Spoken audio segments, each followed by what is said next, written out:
And on the phone from the city of Whittlesea, I have the Mayor, Aidan McLindon. Welcome, Aidan. G'day, Brett. Round 3, mate. Time's flying this time of the year. Hey, we're running out of year, though. Unbelievable. It's pretty crazy, but I feel like we're already best friends, mate.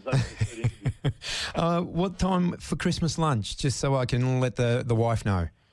Mate, put the carrots on now. So Yep. You make sure they're ready in time, yeah? Yeah. Well, I was hoping for the turkey and the pork. I'll bring the carrots. That's easy done. Yeah, I'm hearing you, mate. Now, what's going on down there? Let's get professional now, and let me know what's going on about the new online map that's happening. Mate, this is a cracker. What happens is you go onto this map, and you basically, I'll give the website first. Yeah. So it's whittlesea.vic.gov.au/roads. Roads, ROADS. Mate, this is where you can actually work out who has the jurisdiction over the roads, the footpaths or the roundabouts across the city. Oh, okay. Yeah, so it's no secret there's a bit of complications in terms of, the length of the grass from suburb to suburb, and it can cause quite a bit of tension and people feel like their rates aren't being spent wisely. But the reality is council does not actually look after all the roads. Mm-hmm. Before the residents, get a bit angry, and rightfully so, before they point the finger, they need to look at this through the map and identify where that long grass is and who in fact oversees it. And more often than not, they may find that it very well could be the state government. So we really want to educate the residents and say, hey, tell us what the problem is, but maybe we have to advocate on your behalf because it doesn't fall under the local government jurisdictions. Does that make sense, Brett? That's brilliant, because when I read that, I thought, you're just reinventing Google Maps. Why are you wasting money on that? But that's brilliant, yeah. Yeah, and look, what I think it's done too, working with our state members, we now have a clear referee or a reference point where instantly we can get those jobs done, depending whether it's the state government or depending whether it's local government. So we really want to work with our state members to say, hey, we've educated the residents now, and there is no confusion between it, and most importantly, we can get the job done. Yeah, and it'll happen quicker, won't it?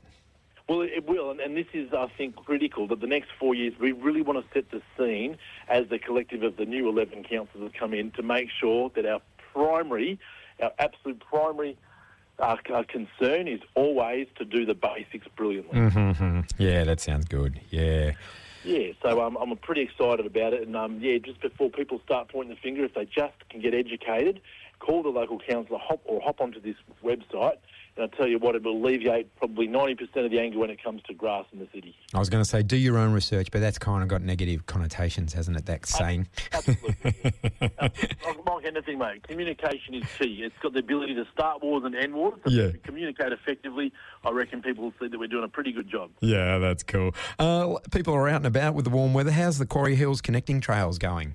Yeah, it's going well. We're pretty excited about that. The new walking cycling paths at Quarry Hills Parkland, they're actually now open for the public to enjoy, so it's something that we've got to put on the to-do list these Christmas holidays if people get a bit of downtime, and it's actually connecting. It provides the residents and the visitors with an opportunity, I guess, to experience the nature, get along and enjoy that parkland's natural beauty. So very excited about this. I mean, we're boasting some excellent features that no other council across Victoria has got, so it's something that we're certainly very proud of. And, mate, it ranges from 300 metres to 1.5 kilometres. So depending on how much time you got and how fit you are, you might have to do bit by bit. But definitely put it on the list. It'd be a great outing for yourself or your family. And I think it's something worth putting on that to-do list. And I'd imagine there's be a few native animals out and about along the trails too that you can spot. 100%. Don't miss them. You've got to bring your camera ready because there'll be some animals you've probably never seen before. So, make sure. And I think even if you've got some children, it'll be a fantastic little home assignment for them to do to keep their minds busy outside of the computer games over the holidays. Yeah, and even twilight, just as it's starting to get dark, there's a lot more animals out as it cools down. So that's a good time to go for a walk. Look, it's a cracker, but just depending on where you go, you might need a boxing gloves and some kangaroos. You might be ready for a fight, so you've got to watch the kangaroo bangers. And, of course, keep a lookout for those snakes. Oh, yeah, mate, there's snakes everywhere in this world. You've got to watch your back. Oh, sorry. Absolutely, this is the season, and I think you'll see on some of the community forums there has been a lot of snake sightings. So you can always... But just remember too, though, you tell people that don't forget, more often than not, the snake is actually more scared than you. So don't panic, otherwise they'll sense the fear. But there's a way to go about it. Make sure you keep an eye out for them. And if you do see one, whack it up on the community platforms so people can take care and be aware. Yeah, as I said, if you just leave it alone, it'll slither off and back to its own home. So, leave them be. You're better off not giving too much time. Yeah. The Community Priorities Focus Group, are you after people for that? Yes, so the council, when it was in administration, did some pretty extensive consultation with the community to find out what the community's top priorities were. And they heard that the three most important service areas for the community were roads, public transport and footpaths. Surprise, surprise, Brett, who would have thought those three issues came up in local government? But it's always good to go out and make sure they're part of that process so that we don't just go off and make decisions thinking that we know what the community knows. So it was really good. The parks, playgrounds and open space, of course, was another one, in community facilities. Yeah. So no surprises there. But before we developed some of those key documents for council, that were included in the annual budget, the council plan, there's several of them, there's a lot of layers, the asset plan, financial plan. We're just asking the community for their feedback on these priorities. Mm-hmm. We're also looking for people to join our focus groups this February, so it might be something they want to put their hand up for and help shape the important documents. So you don't have to be an elected councillor to have input into the direction of the city, and we really want to be an open council that's accountable, that's giving to people, because at the end of the day, it's our city collectively, and we're only 11 voices in 240,000, so we want to encourage everybody to hop on board and have their say. Yeah, that sounds good. Now, Aidan, I don't want you talking too much because I know you want to save that voice for tomorrow night's Carols by Candlelight. Oh, you know it, mate. If you heard me sing in the shower, mate, you wouldn't want me on carols singing out loud, but that's okay.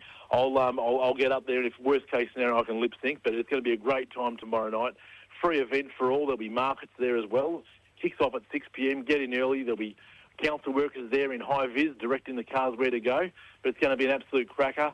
It's looking like it'll be even bigger and better than last year. So really looking forward to it. I'll say a few words. I'll keep it pretty brief. People are there for celebrations and singing. But I'll tell you what, Brett, it's a really good time of the year. It's a turning point tomorrow night to let everyone know that now's the time to take your foot off the accelerator and really look at your priorities in life, like your friends and your family, and a good old barbecue. So it's looking promising, Brett. Yeah, weather's going to be good too. So, round up the kids and get down there. 100%. You couldn't ask for more, mate. If anything, you need an umbrella from the sun, not the rain. So that's true. Good. Yeah. Now, I believe you got a special guest there.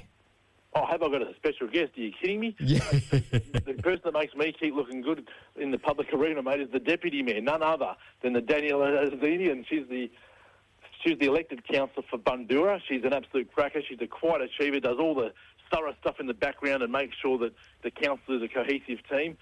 We're actually in a 2-day training course now in Melbourne for the mayors and deputy mayors across the state. And so we've just ducked out of a meeting because you knew this was a priority, mate, to get our message out to the community. But if I can put her on, Brett, to say a few words, it'd be fantastic if I could introduce her to the community. Yeah, fantastic. Yeah, Brett, good on you. Hello, Brett. Is it Danielle, is it? Yes. Yeah. Oh, welcome to Plenty Valley. Thank you. How are you settling into the role at the council there? I'm settling quite fine. I'm finding it really engaging. Yeah. Rewarding. Yeah. So, been out and about and introducing yourself to the community?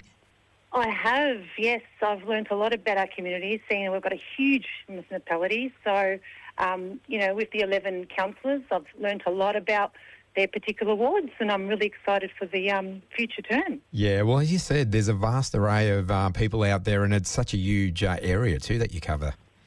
Yes, we're one of the biggest councils in Victoria, Melbourne Metro, really, yeah. Yeah. I've met a few of them here today, all the mayors from regional, mayors from inner city, yep. And we're all very, very uniform in the way we are approaching our wards and our councils. Oh, fantastic. You heading down to the Christmas carols tomorrow night? I will be there. I'll be there with my 2 children and my husband. Oh, fantastic. And him. Yep. So if anyone would like to come and say hello to me, they can come up and say hello. I've got my picnic blanket ready, my chair. I need a chair. I can't sit on the ground. No. Go back. But come and say hello to me and say hello to all the other councillors that might be there. And, of course, Aidan will be there too. Fantastic. All right. Well, hopefully we'll chat to you in the coming weeks. Okay. Great to speak to you, Brett. No worries. Thanks, Danielle. Okay. Good on you, Brett. Thanks, Aidan. We'll last one next week, last show. So, hopefully we can have the Christmas chat. Yeah, sounds good, mate. We'll have a bit to talk about. We've got some exciting things on the agenda coming up for our first full council this Tuesday, kicking off from 6 p.m. that people can actually watch online if they've got the time. So, mate, we'll be able to massage what happened for the last week and explain to the public where we're heading for 2025. Fantastic. All right, we'll catch you next week then, Aidan. Good on you. No worries. Brett, say go to the crew. You will do. Thanks. Thanks, mate. Aidan McLindon, the Mayor from the city of Whittlesea, and Danielle, the Deputy Mayor. So nice to meet her.